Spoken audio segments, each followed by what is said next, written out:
Hello students, गुरुमंत्र answer writing class में सबका स्वागत है। आज हम लोग फिर एक नए कॉपी के साथ आए हैं, नए क्वेश्चन नए कॉपी के साथ, और हम लोग आगे का एनालाइज करेंगे। और जो जिनका कॉपी है उनके बारे में सबको पता है। ये कॉपी जिनका है उनका नाम है नीरज कुमार, जो आप देख रहे हैं स्क्रीन पे लगा हुआ है, नीरज कुमार। और ये बीपीएससी 67 के फाइनल एग्जाम में बीपीएससी 67 के फाइनल एग्जाम में असिस्टेंट प्लान ऑफिसर बने। ये असिस्टेंट प्लान ऑफिसर बने हैं बीपीएससी 67 के फाइनल रिजल्ट में। उन्हीं का ये कॉपी है, ये जो कॉपी देख रहे हैं आप लोग, ये उन्हीं का कॉपी है। आज हम लोग इसी का कॉपी चेक करेंगे, और पहले भी हम लोग इसके कई कॉपी चेक कर चुके हैं। जो पुराने स्टूडेंट हैं इनके कई कॉपीज देख चुके हैं। और आज हम लोग नए क्वेश्चन के साथ फिर हम लोग आगे बढ़ेंगे और ये समझने का प्रयास करेंगे कि आंसर राइटिंग में क्या सावधानी बरतना चाहिए, क्या गलती नहीं करनी चाहिए। तो क्वेश्चन है आज का, भारतीय संविधान के अनुसार किन अवसरों पर संसद के दोनों सदनों का संयुक्त सत्र बुलाया जा सकता है एवं किन अवसरों पर यह नहीं किया जा सकता है, कारण सहित इसकी व्याख्या करें। इंडियन पॉलिटी से, अभी इंडियन पॉलिटी का ही चेक कर रहे हैं। कुछ स्टूडेंट जैसे ये कंप्लेन कर रहे थे कि सर एक ही स्टूडेंट का कॉपी क्यों चेक हो रहा। तो हमारे पास कई स्टूडेंट का कॉपी है। एक स्टूडेंट का कॉपी चेक करने का उद्देश्य ये है कि नए स्टूडेंट ये समझ सके, यहाँ एक स्टूडेंट का नहीं, एक ऑफिसर का जर्नी दिखाया जा रहा है। यहाँ एक ऑफिसर का जर्नी दिखाया जा रहा है जब वो स्टूडेंट थे। तो यहाँ सिर्फ ये समझाने का कोशिश किया जा रहा है कि किस तरह एक स्टूडेंट जिसका आंसर राइटिंग शुरुआत में काफ़ी गलतियाँ होती थी, काफ़ी वो उनको भी समझ नहीं थे, तो कैसे वो लगातार आंसर राइटिंग किए और लगातार आंसर राइटिंग करके अपने गलतियों को सुधारते वो ऑफिसर बने। तो यहाँ पर एक स्टूडेंट का नहीं, एक ऑफिसर का जर्नी दिखाया जा रहा है कि एक ऑफिसर जब वो स्टूडेंट टाइम में थे तो वो किस प्रकार गलतियां करते थे और कैसे वो अपनी गलतियों को सुधारते हुए कैसे उसमें धीरे धीरे जो है उसमें सुधार हुआ और वो ऑफिसर बने, ताकि जो नए स्टूडेंट है जो डीमोटिवेट हो जाते हैं कि उनसे आंसर राइटिंग नहीं होता है, वो एक इनसे प्रेरित हो सके और एक सीख ले सके। तो हम लोग देखते हैं क्वेश्चन किस पर है, संसद के संयुक्त सत्र पर है। संसद के संयुक्त सत्र पर है। 3 प्रकार का सत्र होता है सबको आमतौर पे, सामान्य तौर पे बजट सत्र होता है, ठीक है। ये जनवरी लास्ट, फरवरी फर्स्ट वीक में आती है जनरली। फिर जो होता है, जो मानसून सत्र होता है, ये जुलाई अगस्त में। फिर शीतकालीन सत्र होता है, ठीक है। ये 3 सत्र का भारतीय संविधान में ऐसा नहीं कि यही सिर्फ 3 सत्र होगा, सामान्य तौर पे भारत पर ये 3 सत्र होते हैं। जरूरत पड़ने पर विशेष सत्र भी बुलाए जाते हैं, जैसे हाल फिलहाल सितंबर में बुलाए गए थे। जरूरत पड़ने पर विशेष सत्र भी बुलाए जाएंगे, और कभी कभी जरूरत पड़ने पर संयुक्त सत्र भी राष्ट्रपति द्वारा बुलाए जाते हैं। संविधान में इसका प्रावधान है। संयुक्त सत्र कब बुलाया जाता है? आमतौर पे क्या होता है, किसी भी सत्र में कोई बिल क्या होता है कि पहले लोकसभा में पास होगा, फिर ये राज्यसभा में जाएगा, अगर यहाँ पास होगा तो राज्यसभा में जाएगा, ठीक है। जिस लेकिन कुछ बिल या फिर राज्यसभा में पास होगा, फिर ये लोकसभा में जाएगा, ठीक है। धन विधेयक को छोड़ के, कोई भी विधेयक का यही नियम है, मनी बिल को छोड़ के, धन विधेयक को छोड़ के सारे बिल में यही होते हैं। या तो पहले लोकसभा में पास होगा, फिर राज्यसभा में जाएगा, फिर वहां भी पास होगा तो राष्ट्रपति के पास जाएगा, या फिर राज्यसभा में पास हो गया तो लोकसभा में जाएगा, और वहां भी पास होगा तो राष्ट्रपति के पास। धन विधेयक हमेशा लोकसभा में ही पेश होते हैं, ये नियम है। तो कभी कभी ऐसा स्थिति बन जाती है कि दोनों सदनों के बीच समावेश नहीं बन पाता है, यहाँ पास हो रहा तो वहाँ नहीं, वहाँ नहीं तो यहाँ नहीं स्थिति। तो वैसी स्थिति में क्या होता है, सारे विधेयक नहीं लेकिन कुछ कुछ विधेयक होंगे, जैसे धन विधेयक पे संयुक्त सत्र नहीं होता है, संविधान संशोधन पे संयुक्त सत्र नहीं होते हैं। तो कुछ विधेयक को छोड़ करके कुछ विधेयक ऐसे हैं जिनमें कि संयुक्त सत्र बुलाया जा सकता है। उसी पर ये क्वेश्चन है। तो देखते हैं नीरज जी इसका क्या आंसर लिखे हैं।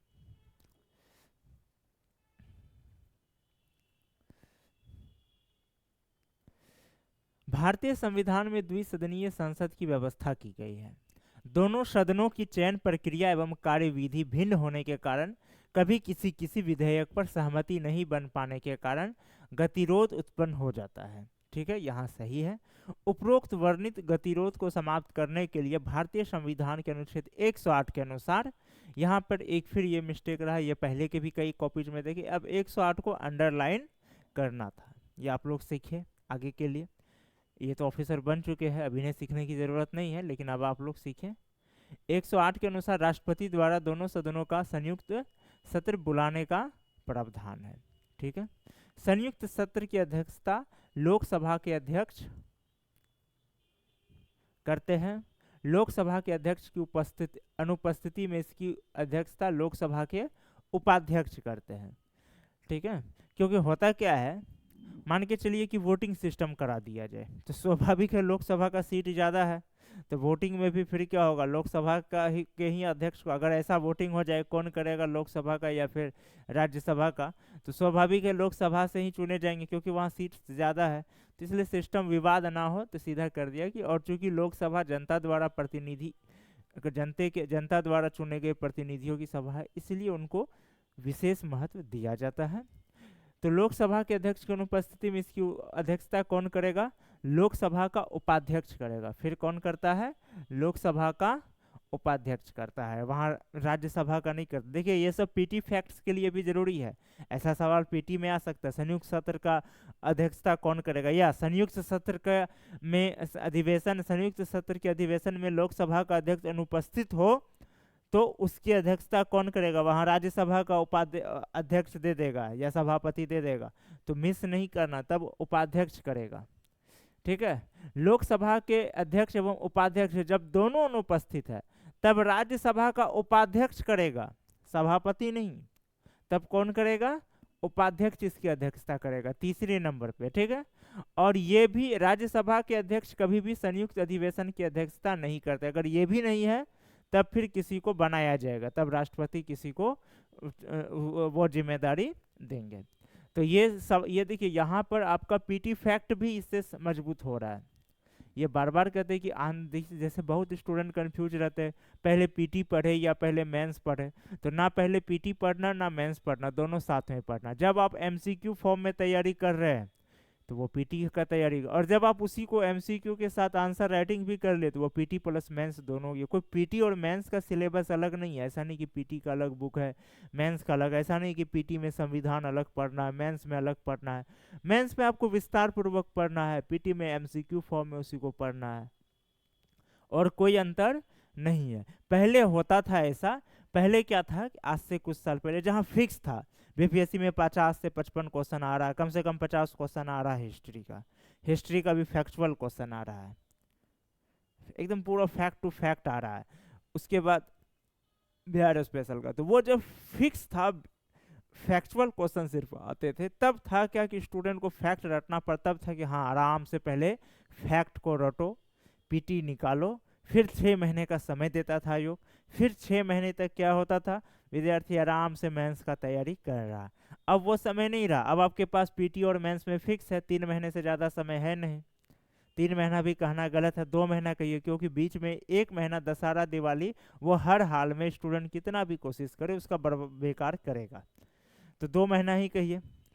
और अब क्या है कि अब जो पीटी के भी क्वेश्चन आते हैं, पहले जैसा नहीं रहा कि फैक्चुअल क्वेश्चन आ रहा है, एक ही सब्जेक्ट से 50 क्वेश्चन दे दिया, उसको कवर कर लिए, बाकी सब्जेक्ट से कुछ कुछ भी बनाए, नेगेटिव मार्क्स है नहीं, अंदाजा भी लगाए पीटी निकल गया, वैसा बात रहा नहीं, नेगेटिव मार्क्स भी और अब क्वेश्चन भी ट्रिकी आते हैं। तो अब वो अगर इस कन्फ्यूजन में अब कोई स्टूडेंट है कि पहले पीटी पढ़े या फिर पहले मेंस पढ़े, तो वो बेवकूफ़ी कर रहे हैं और कुछ नहीं कर रहे। आपको दोनों एक साथ पढ़ना है। एमसीक्यू फॉर्म में जब आप तैयारी कर रहे हो तो समझिए आपका पीटी हो रहा है, और जब उसी को आंसर राइटिंग कर रहे हो तो वो मेंस तैयारी हो रहा है। बुक एक ही है, कोई अलग बुक नहीं पढ़ना है। अब वो जमाना नहीं रहा कि आप घटना चक्र, स्पीडी, लूसेंट रट ली और आपका पीटी निकल गया। तो इसलिए ये सब कन्फ्यूज से निकलना है, क्योंकि ये सब सवाल स्टूडेंट हम लोगों को इंक्वायरी में करते पूछते हैं, और इसलिए ये सब हम लोग नोट करते हैं कि स्टूडेंट इस तरह के कंफ्यूजन में रहते हैं।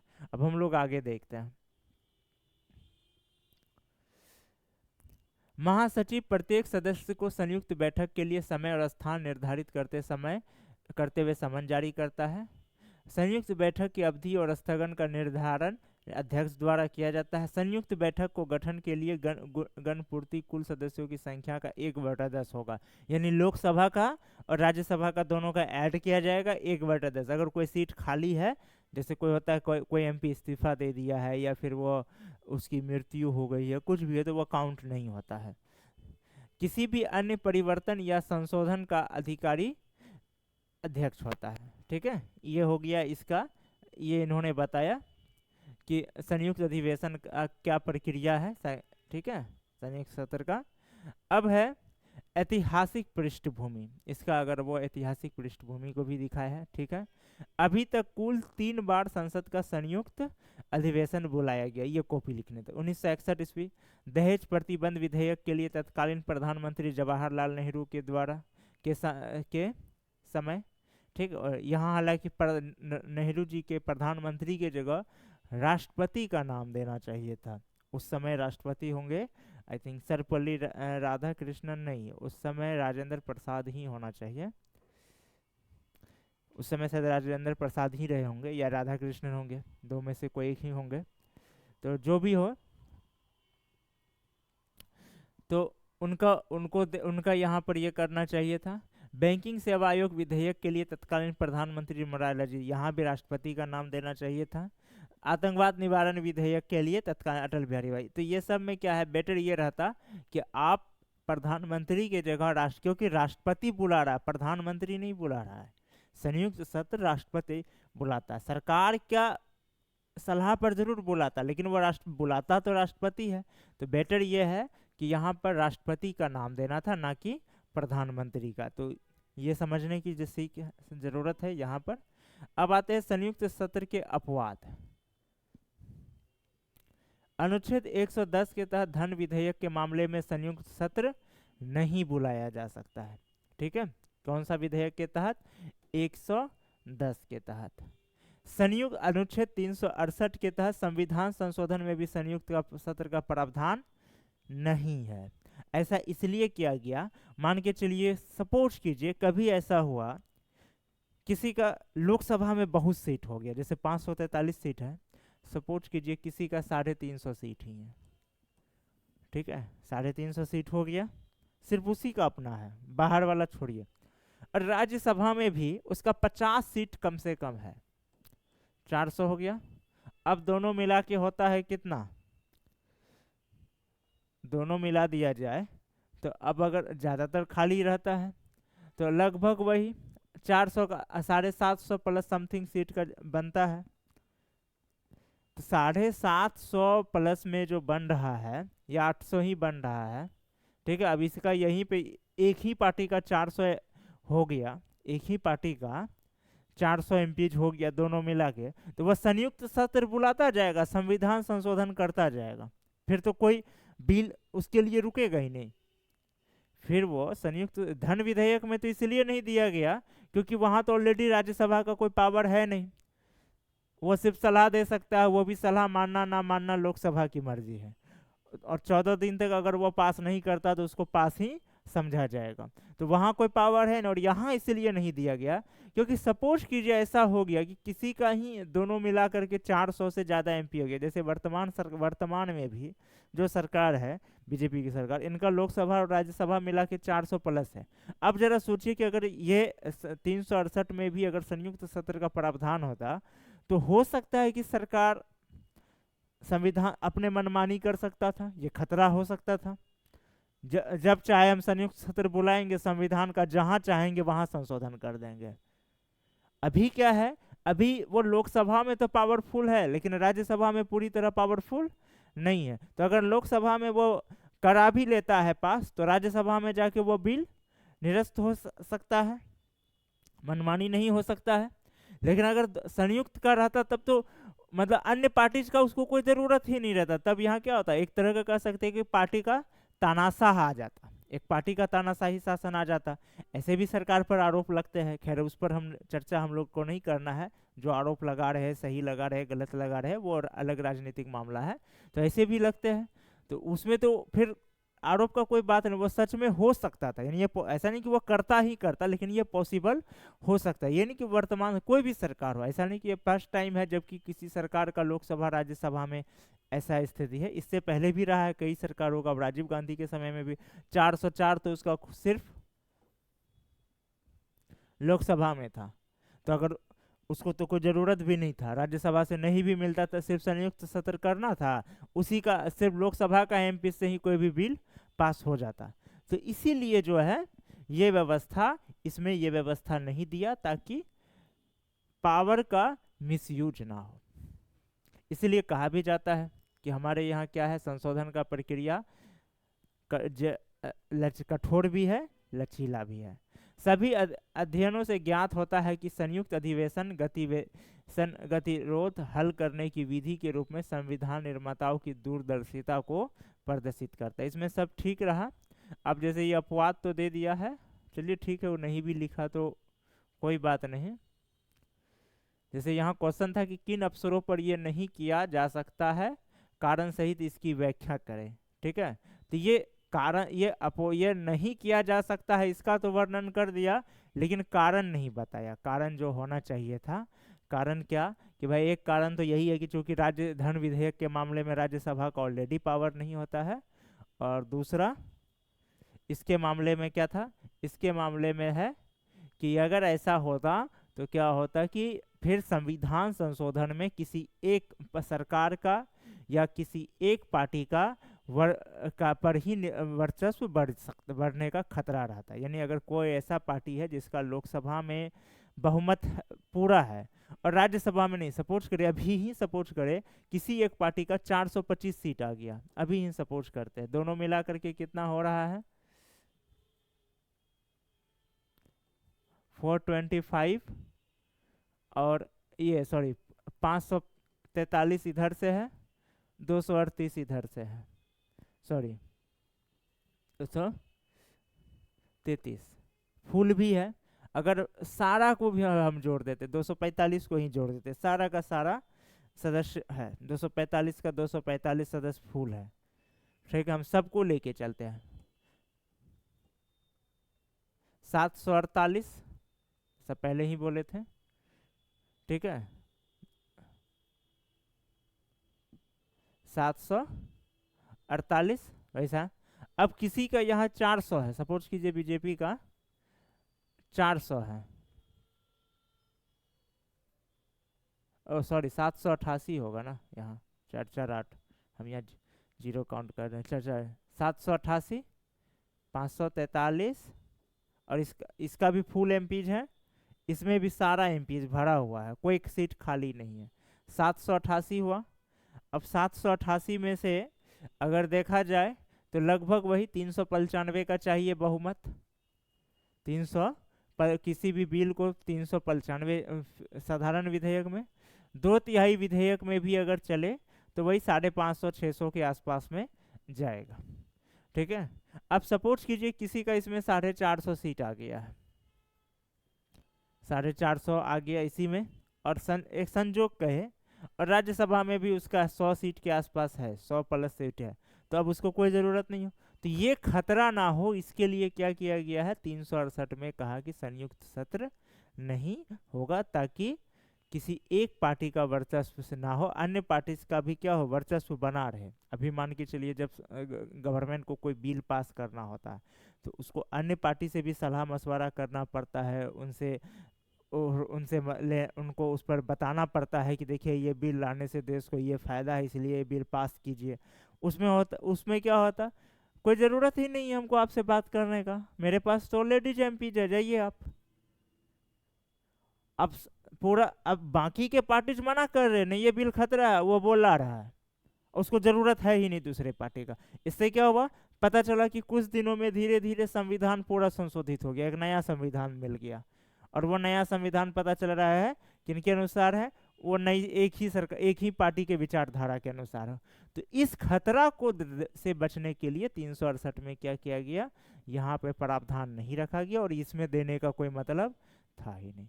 तो ये आज का हम लोग क्वेश्चन का हम लोग विश्लेषण किए। तो आज देख ले रहे हैं कि नहीं, आज का जो है नीरज जी का ये सही जा रहे हैं। इनका आज आंसर जो लिखे हैं इस वाले क्वेश्चन का, कल के क्वेश्चन में काफ़ी गलती थे, लेकिन आज के क्वेश्चन में के आंसर में देख रही है काफ़ी है। ये जो इनका आंसर है ये एकदम रेगुलरिटी के तरीके, यानी कि उनको वो जैसे जैसे उनको क्वेश्चन मिला उनके सीरियल नंबर, कॉपीज के सीरियल नंबर के अनुसार चेक कराया हो रहा है। और इसका रीज़न सिर्फ इतना ही है ताकि स्टूडेंट समझ सके कि कैसे कोई भी स्टूडेंट ये अपनी गलतियों को सुधार करते हुए, डे बाय डे तैयारी करते हुए स्टूडेंट्स से वो ऑफिसर बने। जो डीमोटिवेट हो जाते हैं जो स्टूडेंट, उनके लिए ये एक सीख है। ये जितने भी कॉपी अब तक चेक हुआ वो रेगुलर वाइज, यानी कि जैसे जैसे वो कॉपी जो सीरियल नंबर के आधार पर लिखे हैं उनके आधार पर है चेक हो रहा है। ऐसा नहीं कि कोई भी कॉपी उठा कर लाया जा रहा है। तो इससे ये सीखने को मिल रहा है नए स्टूडेंट को कि कैसे एक स्टूडेंट धीरे धीरे अपनी गलतियों को डे बाय डे सुधार करते हुए ऑफिसर बनने तक का सफ़र किए हैं।